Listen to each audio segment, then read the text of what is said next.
Good afternoon, everyone. It's wonderful to have you all here and see the Stevenson Hall filled to bursting with a lot of excited people. By virtue of the powers granted by the Privy Council, the Royal Conservatoire of Scotland is this day holding a congregation for the conferment of degrees. Our ceremony begins with the conferment of an honorary degree. The authority of degree awarding powers resides with the Academic Board of the Conservatoire, which may confer an honorary degree of doctor upon any person it considers has made a truly outstanding contribution to their profession and whose achievements richly deserve high distinction and recognition. I now invite Professor Dorothy Meal, Chair of the Board of Governors, to introduce the sponsor for the honorary graduate. Principal Sharkey, I now invite Kerry Livingston, Head of Modern Ballet, to sponsor Christopher Hampson for the degree of Doctor of Dance.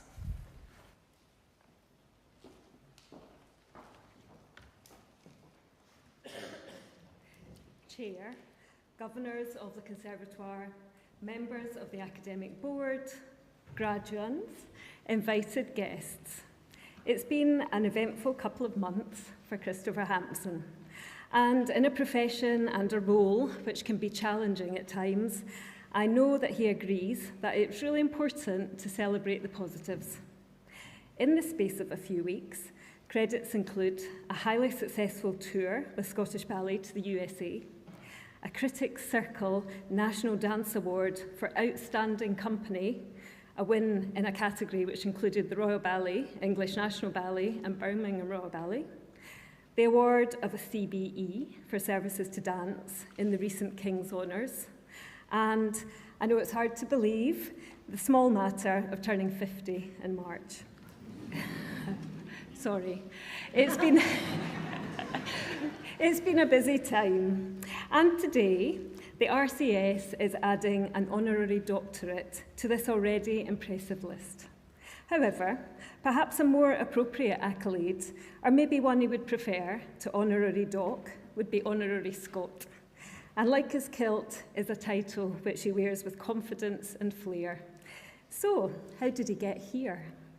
Christopher Hampson, or Hampy, as most of the dance world will know him, grew up in Manchester. The son of the lovely Jan and Jeff, who join us today, he's always had a connection to Scotland. Mum's from Gourock, and he spent his childhood summers there. He told me they were the highlight of his year.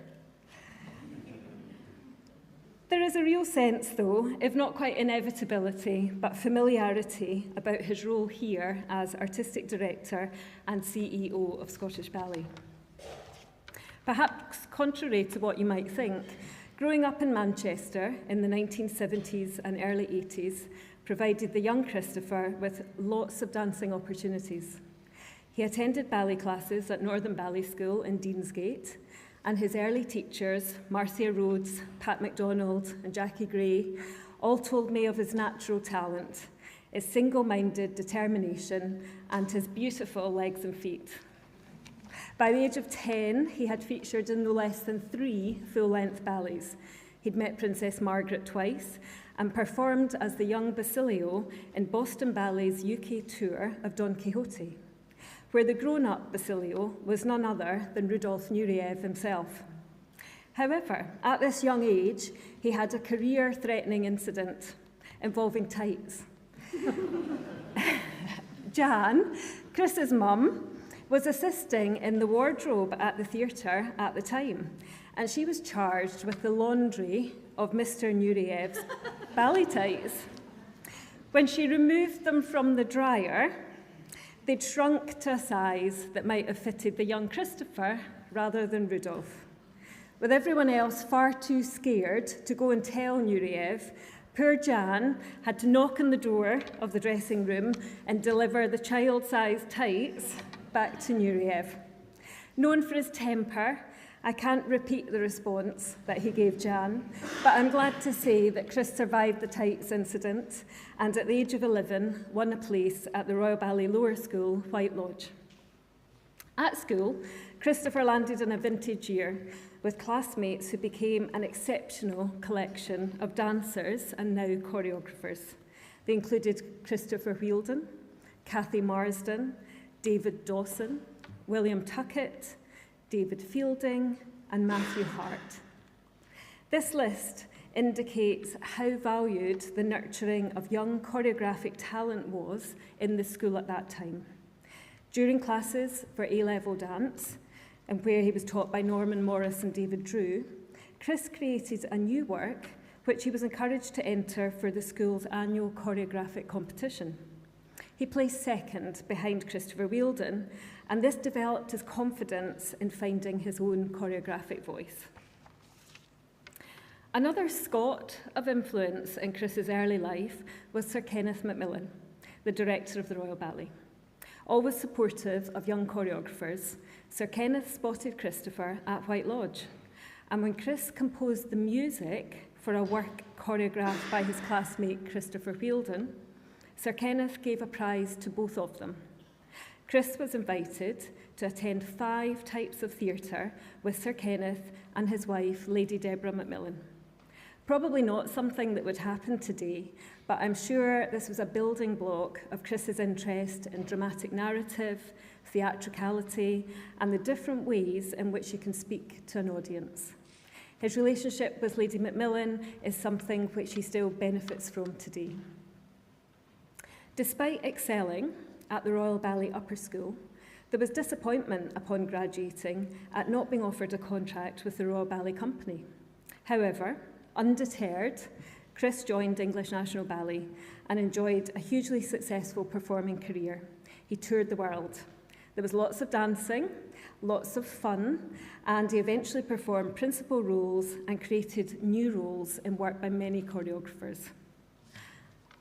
At EMB, he was again encouraged to choreograph by Lynn Wallace. He was rewarded with his first full commission in 1996, a work called Perpetuum Mobile, which was really well received by the critics. And consequently, he was then commissioned to create a new work every year for the next 4 years. He was awarded a Critics' Circle Award for Double Concerto at EMB, and he continued to use the summer holidays to create new work. He has a long-standing relationship with the Royal New Zealand Ballet, and there he made his first full-length works. Romeo and Juliet in 1999 was nominated for an Olivier Award, and Cinderella is still being performed today, with an updated version due to be premiered by Scottish Ballet in Glasgow this winter. At the ripe old age of 27, Chris felt that the time was right to take the leap away from performing. He retired from the stage and set about building his career as a freelance choreographer, along with teaching, which he loved and still loves. He also dabbled in directing, whilst assisting Wayne Sleep with his ballet galas. He created his acclaimed version of The Rite of Spring for John McFall's Atlanta Ballet in 2005. He was able to gain much valuable insight from his freelance work, which took him all around the world. In 2012, with the departure of Ashley Page, the role of artistic director at Scottish Ballet became vacant. He recalls not telling anyone, including mum and dad, that he was up for the job. But at the final interview, was asked to present to the board his 5-year plan. It worked, and he was in the post shortly after. He achieved that first 5-year plan within 2 years, and the company has continued to flourish under his leadership. Finding his feet, he grew in confidence and has not only expanded the company's repertoire, but actively pushed the boundaries and put Scottish Ballet at the forefront of developments in dance. A digital season in 2017 laid the groundwork for current award-winning productions, including the recent critically acclaimed Coppelia, and extremely important work with the entire company on anti-racism, dance health, representation and diversity now sits at the core of the company's values and repertoire. In 2015, Chris accepted the additional role of CEO at Scottish Ballet. It's quite unusual in the ballet world. This has allowed for a more agile and refined management structure. To support this, Chris took an MBA, which involved 5 a.m. starts to complete a few hours of study before the day job began. It's paid off, and Scottish Ballet is now a progressive, inclusive and dynamic modern ballet company, which is modelling a new way forward for ballet in the 21st century. Chris is a natural communicator. I've seen at first hand his ability to diffuse difficult situations, and his down-to-earth approach is probably not what most people would expect. He's interested in people and human stories, and he's constantly learning and challenging himself. He likes running, wild swimming, playing the piano, knitting, languages, and dogs. He enjoys a good glass of wine or two and the occasional ultramarathon, although I'll leave you to guess which one I'll join him in. Thankfully, the video of him Irish dancing, dressed as a cowboy, has not made it to the graduation speech today. More than anything, though, he has built relationships which have endured throughout his life, with mentors, colleagues, and friends who support and challenge him. Personally, I'm grateful for the support he continues to provide to me and the ballet department at the RCS. As a teacher, a choreographer, and a leader, he's an asset to Scotland, and I therefore ask the Principal to confer the degree of Doctor of Dance, honoris causa, upon Christopher Hampson.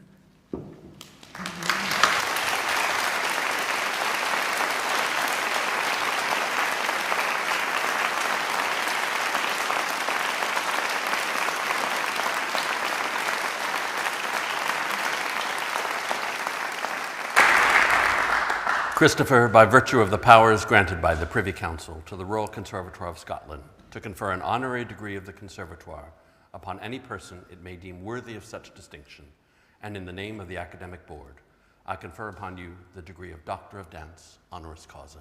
Congratulations.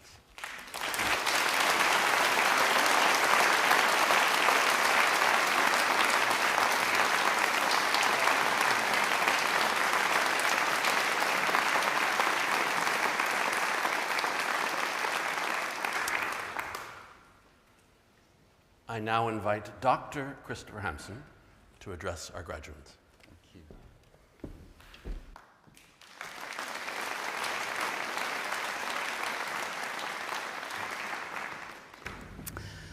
Well, Principal Sharkey, Kerry, and esteemed guests, I really must start by saying a very heartfelt thank you for this real recognition.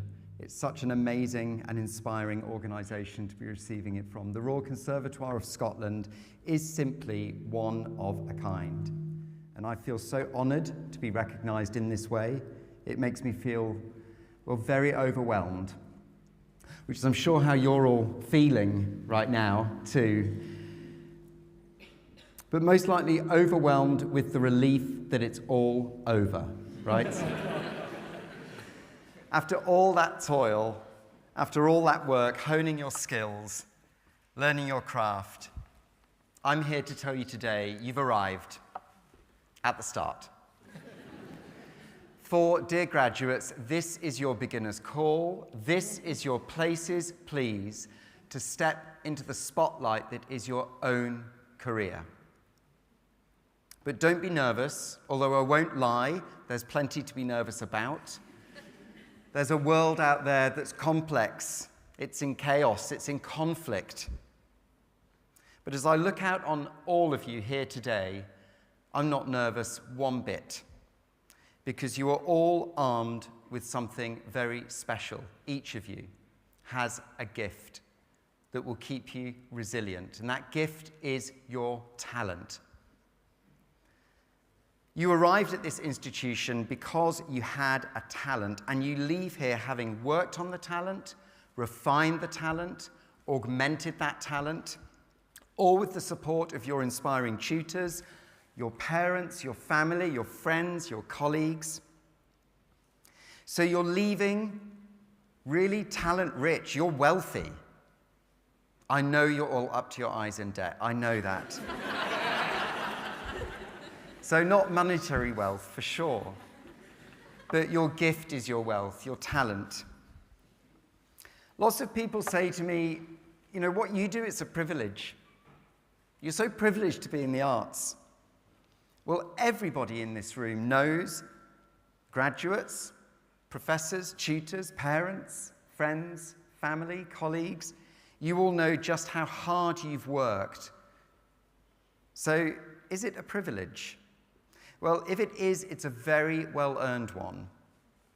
But let's ensure you don't become privileged. To become privileged is to keep that gift to yourself exclusively. So, on graduating, you have, I believe, a huge responsibility. You have to share your gift. You have to share your gift all the time you can, and to continue to share it for as long as you can. Now, that can be through performance, it can be through practice, it can be through rehearsal.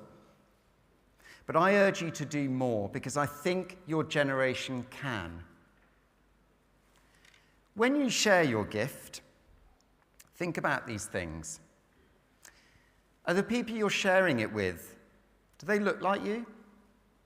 Do they speak like you?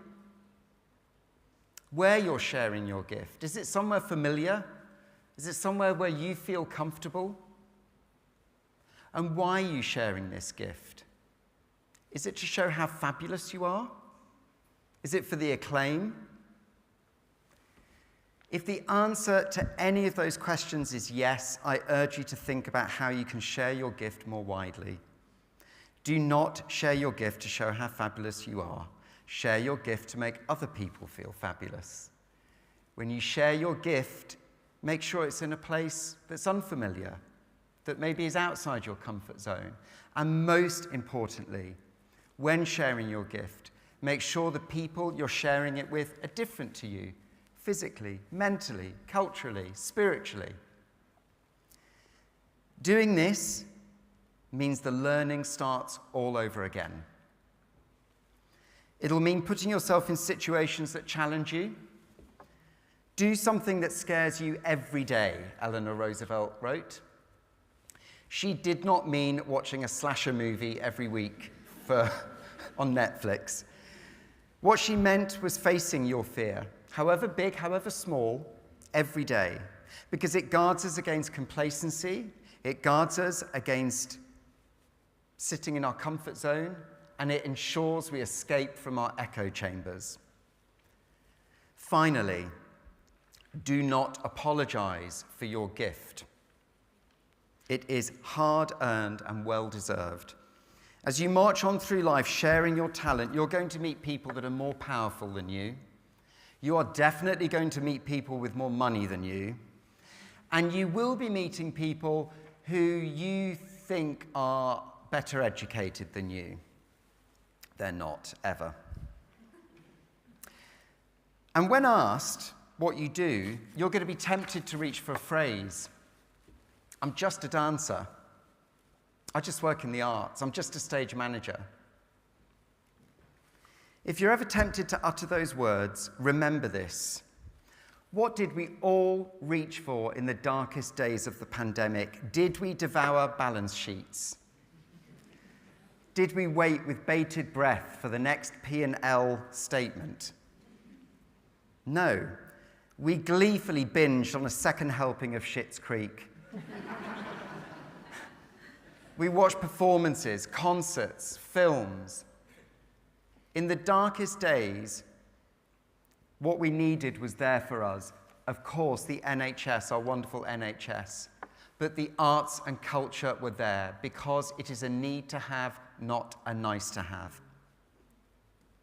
On graduating today, you become a vital part of a community of practitioners and pioneers and performers that make up the creative industries.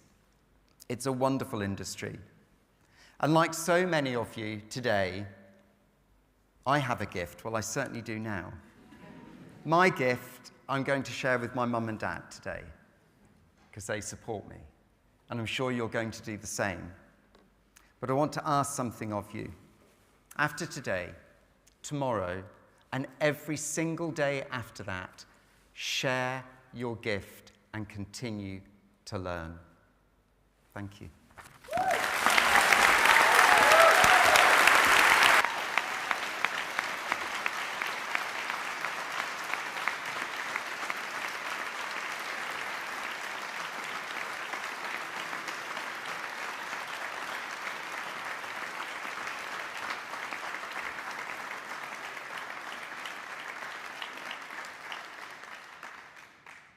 It is my pleasure to introduce a performance in celebration of the work of Dr. Christopher Hampson. It is a performance of Bach's Second Cello Suite, danced by Antonia Cram, Nico Pereira da Silva, choreography by Fabrice Maufray, and the cello played by Helen Legrand.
so much to Antonia, Nico, and Helen, as well as Fabrice, who choreographed that for our honorary doctor.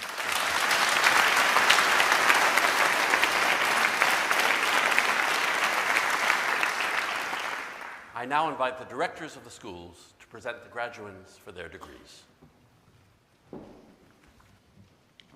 Principal, in the name of the School of Drama, Dance, Production and Film, and with the authority of the Academic Board of the Royal Conservatoire of Scotland, I present to you these graduates who have been found worthy to receive the degree of Master of Fine Arts, Acting Classical and Contemporary Text. Mary Arcette Andrés.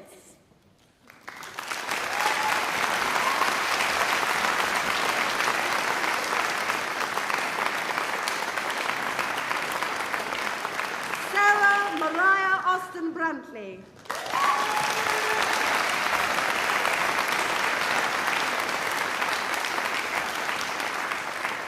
Stephanie Bennett Grabitsky.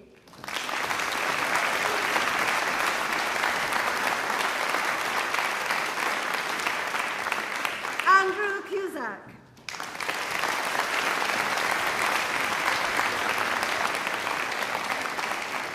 Amber Maurice P. Janssens.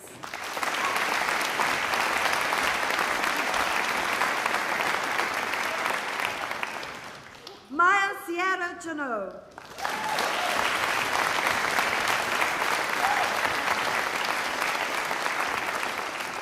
Zachary Moore.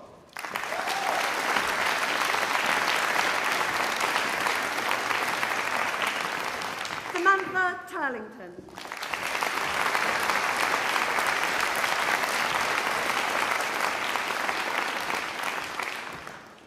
With the authority of the Academic Board of the Royal Conservatoire of Scotland, I present to you these graduates who have been found worthy to receive the degree of Master of Fine Arts, Directing Classical and Contemporary Text. Megadon de Chastelain.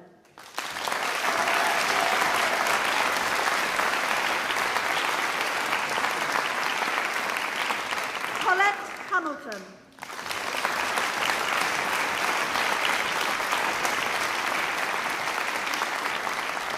Matthew Jeffrey.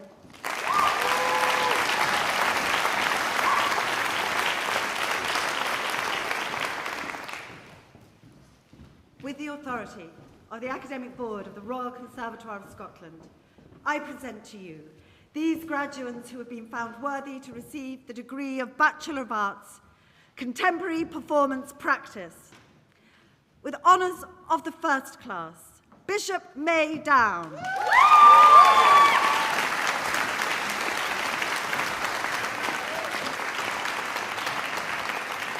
Gracie Richmond.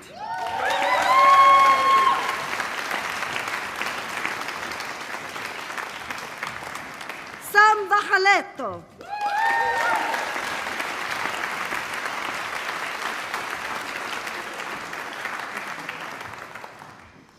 With honours of the second class, Margot Conde Arenas.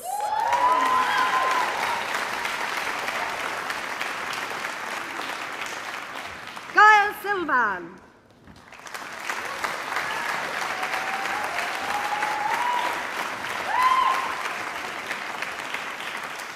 And for the ordinary degree, Kate Tuff.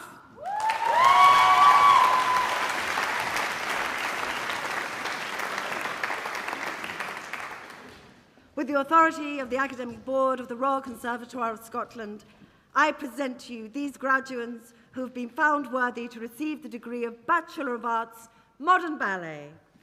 Alice Abbott.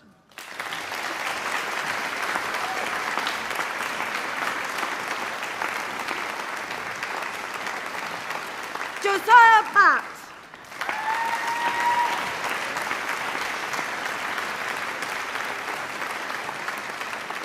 Mona Boussahar.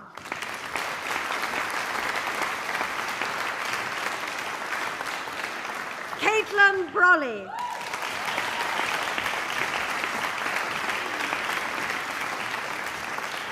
Emmeline Bywater.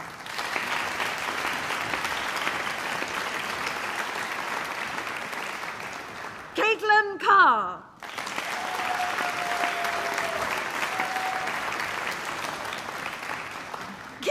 Dillon.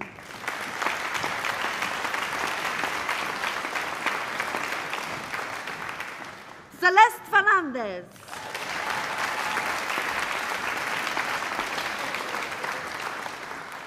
Robbie Fisher.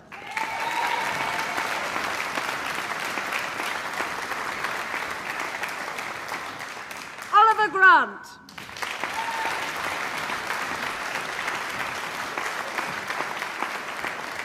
Nora Jeffrey.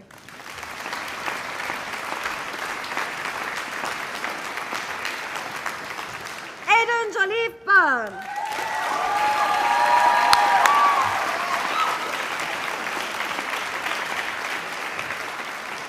Madeleine Lacroix.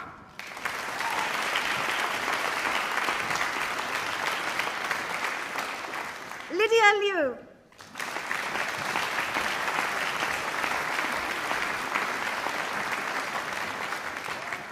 Lily Pakula.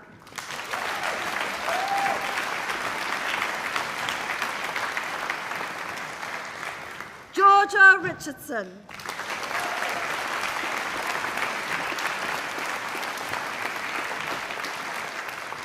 Caitlin Robbins.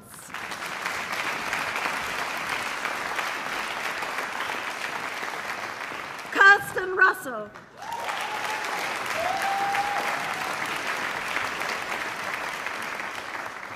Blair Ryan Brown.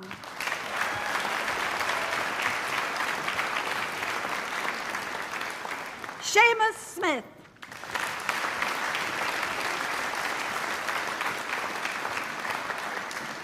Hamish Vipond.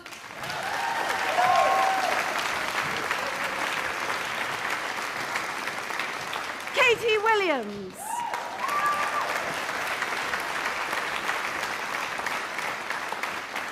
Grace Wilson.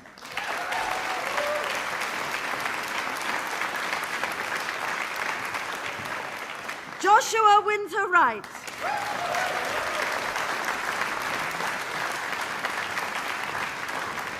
Ling Shao.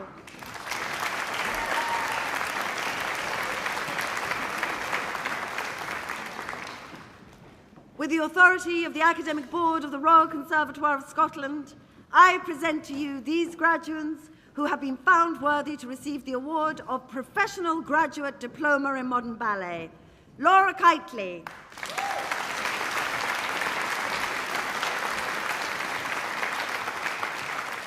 Eleanor Lewis.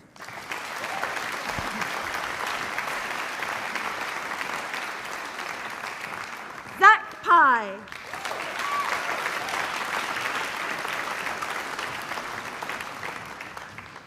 With the authority of the Academic Board of the Royal Conservatoire of Scotland, I present to these graduates who have been found worthy to receive the degree of Bachelor of Arts, Musical Theatre. Annabelle Aquino.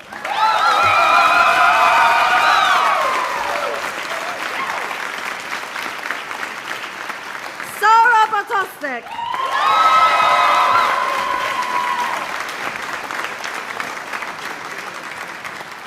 Kira Brown.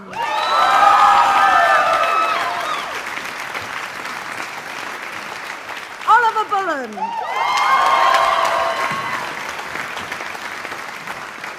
Louis Cowell.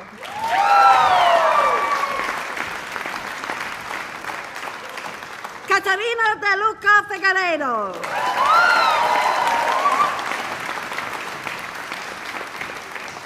Hannah Doherty.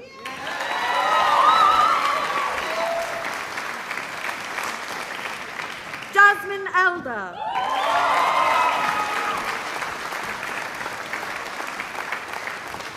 Rebecca Harris.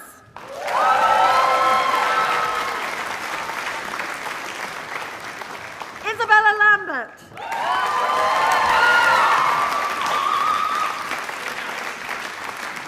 Sebastian Limseat.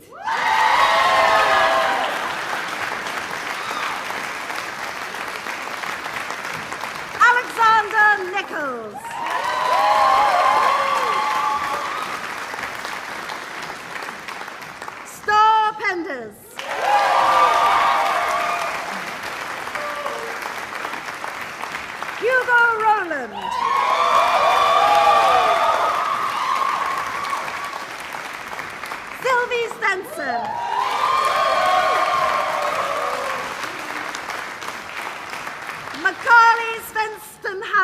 Trenholm.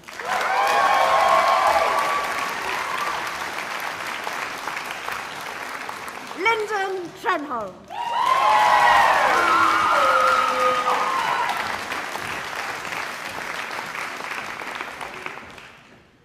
With the authority of the Academic Board of the Royal Conservatoire of Scotland, I present to you these graduates who have been found worthy to receive the award of Professional Graduate Diploma in Musical Directing.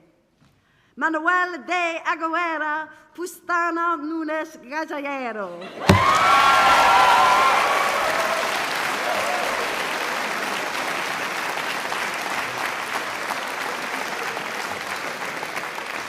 Rebecca Kelly.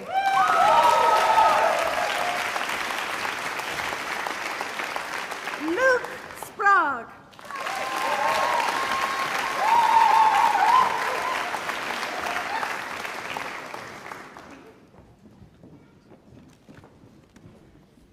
Principal, in the name of the School of Music and with the authority of the Academic Board of the Royal Conservatoire of Scotland, I present to you these graduates who have been found worthy to receive the degree of Bachelor of Education in Music. With honours of the first class, Jade Bonner.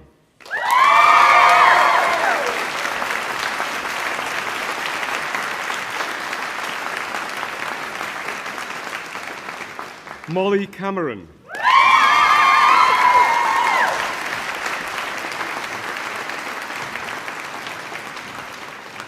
Iona Grant.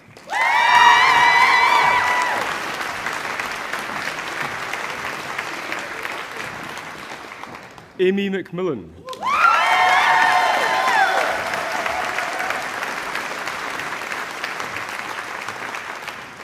With honours of the second class, Ila Bagapuro.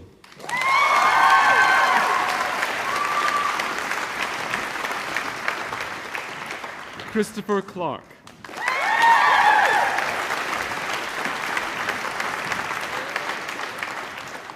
Hannah Devine.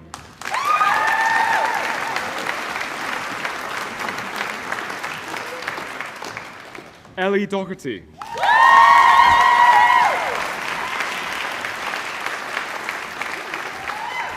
Heather Graham.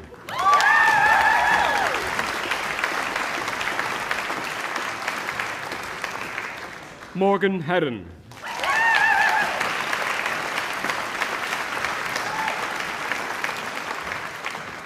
Karen Tan Kai Ling.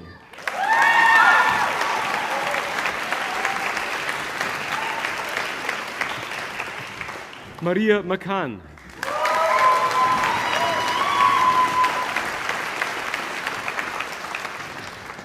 Declan McGarva.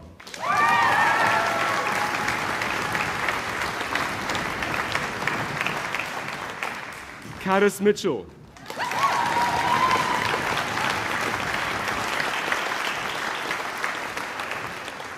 Kirsten O'Dwyer.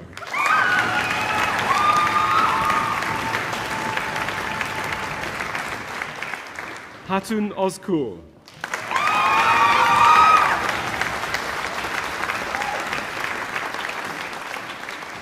Jack Rathbone.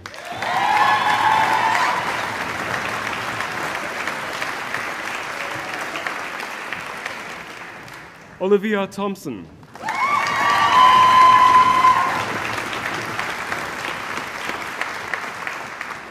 Amy Louise White.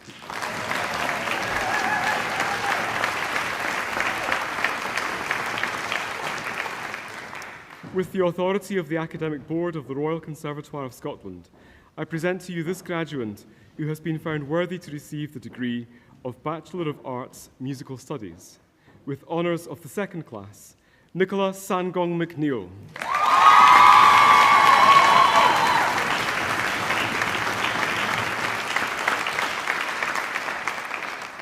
With the authority of the Academic Board of the Royal Conservatoire of Scotland, I present to you these graduates who have been found worthy to receive the award of Professional Graduate Diploma in Education Music. Ian Brown.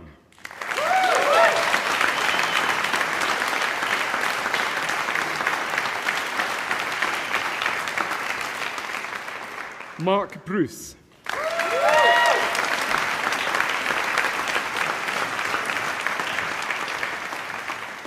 Martin O'Neill.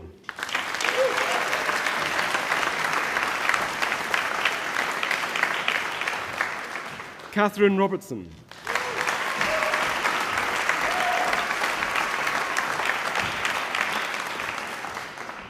Matthew Sayers.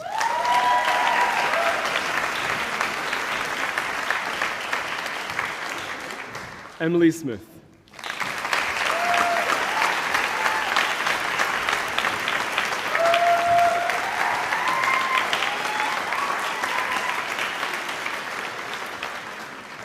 Principal, with the authority of the Academic Board of the Royal Conservatoire of Scotland, I request that you confer the appropriate degree upon those graduands listed as in absentia in the programme.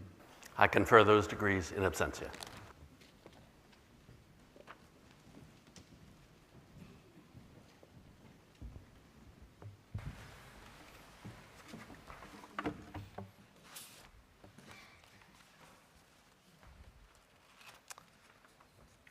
Well, you got here. You did it. Congratulations to the class of 2024.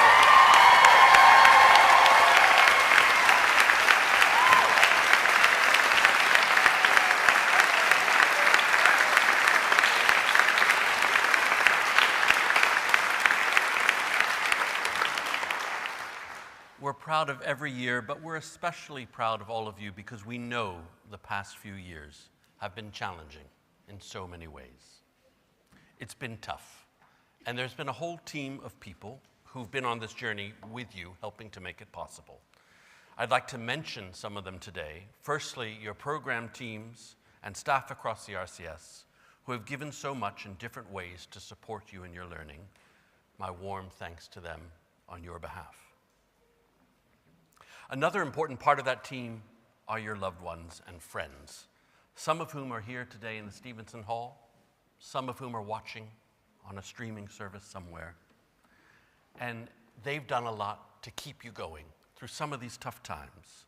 And can I ask you to be upstanding and applaud your friends and family to thank them.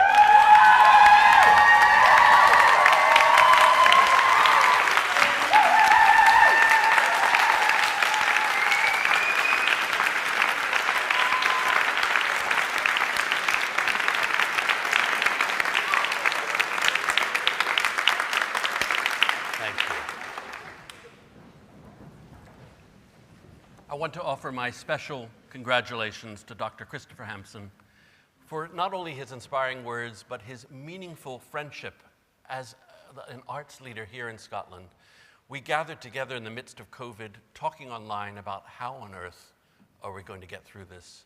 And Chris had some of the most cogent advice about forgetting normal, move forward from now.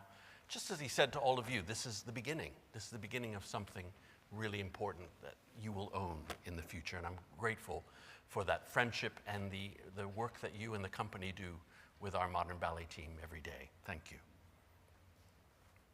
So in contemplating what to say to all of you graduates, I've been thinking a lot about time. My eldest daughter turned 30 this year, and my father is nearing 90, and I'm somewhere in the middle there. And sometimes the years seem to have raced by, and yet with incredible clarity, my dad can remember his childhood growing up in New York City. I can remember mine growing up in little tiny Delaware, and as if it was yesterday. And there are certain sounds that any of us might hear, smells, sounds, pieces of music, passages of books that take us back to a certain moment in our past, as if we're in it all over again. When I feel a warm, humid day and hear a thwack of a baseball, I'm reminded that I should have been practicing that day instead of playing third base, which I often did in 1979. Indeed, we're all here on this shared planet for a shockingly short space of time, the blink of an eye. Trees see more centuries than us humans if we don't chop them down. Geological time, cosmic time, galactic time, these are concepts that are hard for us to comprehend, hard for us to relate to, because they're so much longer than our time span, and they're so much slower paced. Humans are here such a short time, and yet we have a desire to leave a mark, to make a difference, And that can sometimes be a guiding motivation in all of us. My dogs also want to leave a mark. I've got 2 crazy dogs, a Cocker Spaniel that needs a lot of attention, and they want to leave a mark that's often based on territory and scent and other things that you can imagine. But it's only humans that want to leave this unique and telling mark. And it's sometimes in 2 different ways. It can be with great ferocity and malice that leads people to become tyrants who seek to impose their will. Or it can be with great love and some tempering of humility that shows we want to care for one another, inspire one another, and share the stories of one another. I know that performing artists, thank goodness, fall into this latter camp. The art that we seek to create exists in a continuum of all the arts that came before. However iconoclastic and new we seek to be, we still use many of the same building blocks to structure sounds, words, steps, stitches that our forebears used and manipulated before us. And within each piece of performing art, there is its own continuum. You need the note before to help determine the note after, the word before you can get the word to follow, the step, the shot, the stitch, all the materials and motifs to construct the larger whole. And so too do we need each other. No art has a rationale to exist in a vacuum, and that's one of the reasons we found COVID so hard. We didn't have all of you right here.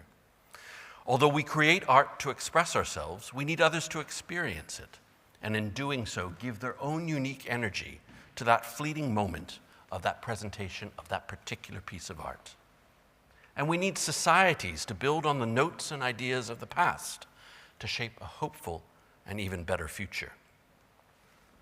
So much that we do has been built using the tools our ancestors would recognize, although technology has made us faster and more productive.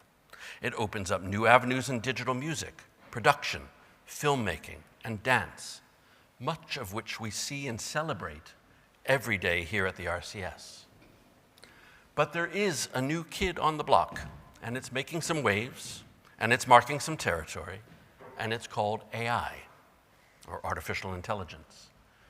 And perhaps like all of you, I am equal parts excited and scared of AI's potential. Not just because I'm a big film fan of HAL in 2001 to Her with Joaquin Phoenix and Scarlett Johansson. It's because of a tenet that many of us hold dear, that humans are fundamentally creative, and that creativity separates us from the machines. That tenet may well be tested in the future. You know, in those rare moments when you put your phone down and you really try to be alive in the moment with a loved one, or be in the moment in somewhere beautiful, like a Scottish island, or be in the moment at a new play or a new film. You know how much better it is when we laugh together, or gasp together, or watch Succession together? It's so much better than being alone with your headphones and on a virtual screen. Sometimes in digital recordings, you can hear a coldness if it's overly smooth. And to such an extent, we're turning back in droves to vinyl records. We're seeking out real food from locally sourced ingredients. At times, we're fighting to escape the dominance of technology all the time. Vulnerability and empathy are fundamental human conditions.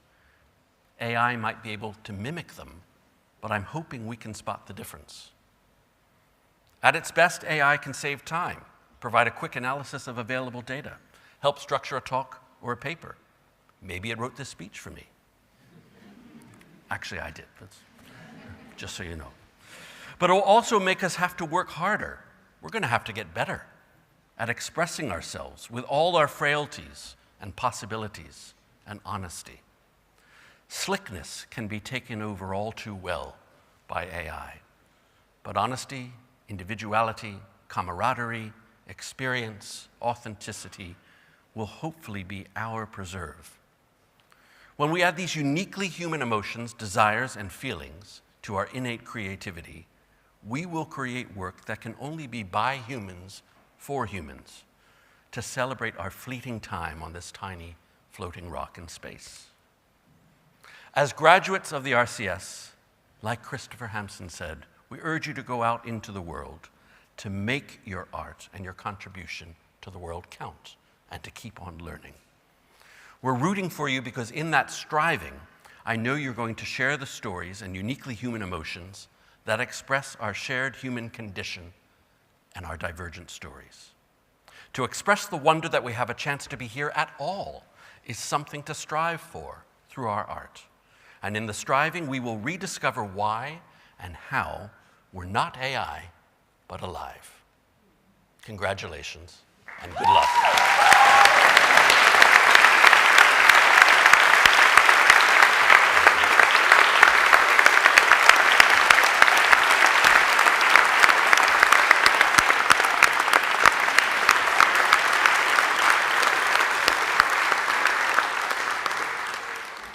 This congregation is now ended.